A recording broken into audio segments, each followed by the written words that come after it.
Yun guys, yung totoong buhay namin bilang taxi driver.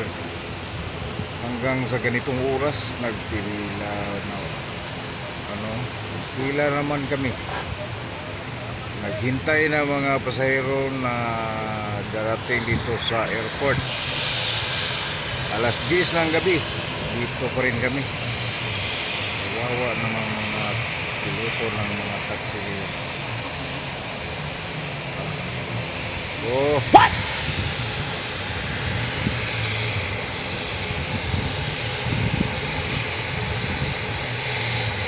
Kita naman ninyo sa dulo, pinakadulo dito.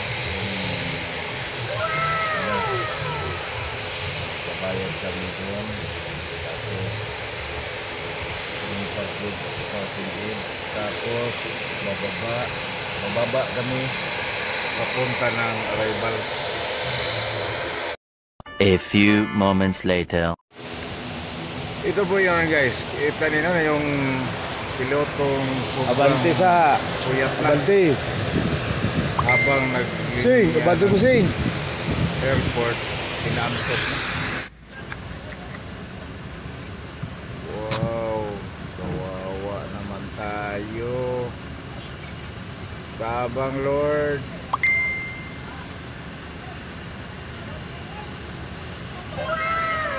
Stop na naman.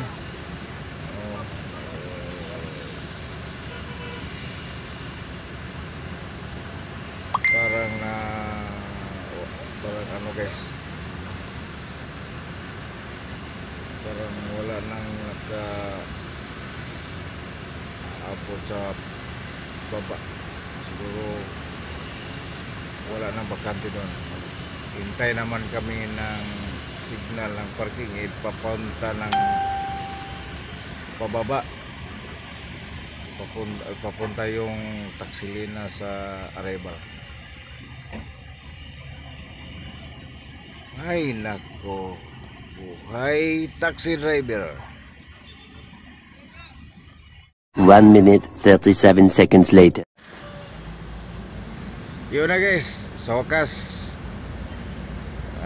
nandito na kami sa sa Taksilin, dito sa arrival. Naghintay na kami ng mga pasaherong lumabas ng airplane, sumakay ng mga taxi. Baka mapositibo na tayo ngayon guys.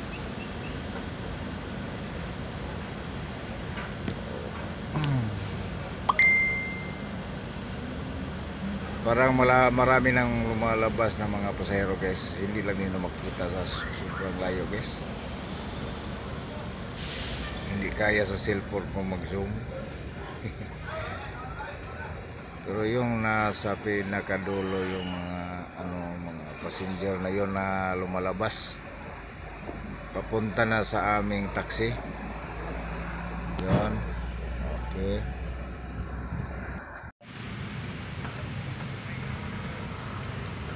Reminders lang guys, yung mga kasama kapwa ko bilang taxi driver, huwag lang tayong sosoko guys. Laban tayo para sa pamilya at sa ating mga operator na makasurvive tayo kahit sobrang hirap natin ngayon. Laban lang tayo guys. Yung lahat ng mga problema natin may solusyon din. Bye guys, and then don't forget to subscribe my YouTube channel, Dioscoro Jopia. Please don't skip ads, and thank you for watching. Bye guys.